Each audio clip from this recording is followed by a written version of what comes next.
Certainly intense times, times to trust God. I mean, wave after wave of missiles from the Hezbollah terror group occupying southern Lebanon, shooting the Galilee, lighting it on fire, incinerating so many areas, and of course, heat wave. Wow, if you're volunteering with the Aliyah Return Center, be sure to put on sunscreen, be sure to drink a lot of water, put some electrolytes in that water. Thank you for everyone who's given financially, for people who've given beef jerky, for people who've given electrolytes, who've given Legos for the kids to play with when they're in the bomb shelters, and just amazing. Legos, you could put a smile on a kid's face. And of course, me in the Army, just had my anniversary. I was able to get out for a little bit, see the wife, celebrate our 13-year anniversary. But a lot's going on. A senior official in the Prime Minister's office says that the moment right now is when Netanyahu was supposed to meet with Biden, but it's not going to happen, I guess, because it's like they canceled, and maybe Kamala also canceled. I don't really know. But let me just tell you this, these are very dire times. It's called the dire straits. Do you know Ben HaMetzarim, dire straits? It refers to this 3-week period where a lot of bad stuff happened to Israel.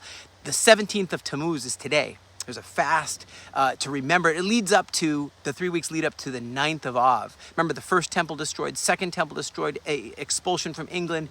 So many things happened on the 9th of Av, but even in these 3 weeks, the dire straits, people don't shave. They're kind of in mourning. They're praying a lot more.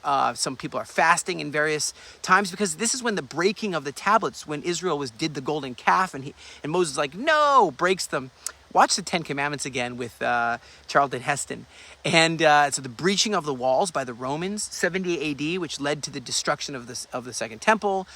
So many things. People don't even get married during this time. They're not even listening to fun music sometimes. And so it's a very solemn time. So everyone's like, is there something else going to happen even more tragic than the Babylonians destroying the first temple in 586 BC? What's going to happen? I know that we were kicked out of Spain in 1492. Remember, in 1492, the Spanish church tortured the Jew, and Columbus sailed the ocean blue to probably find a new home. But this time, just be in prayer. We've got the new front with the Houthis opened up, wide up. They're called themselves Ansar Allah, and they are a terrorist group that wants to destroy Israel. Look on their flag, read their flag. And so I just want to say, guys, we are going to win this, but we have to, right in this time, be extra vigilant, and identify with Israel. Stand with Israel in this time of prayer and remembering all these atrocities that happened, to teach all of us something.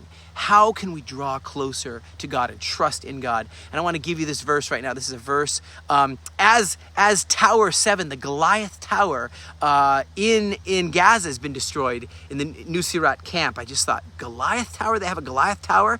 And it's destroyed now by an Israeli airstrike.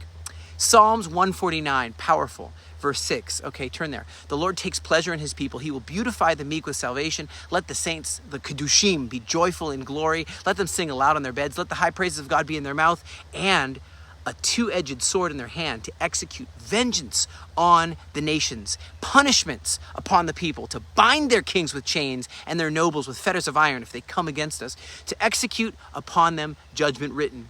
This honor have all the Kedushim, the holy ones. And that's talking about Israel. So I do believe that God's using Israel right now to even do what some of the West is maybe afraid to do or not prepared to do, and to say, no, enough's enough with this terror. It must stop.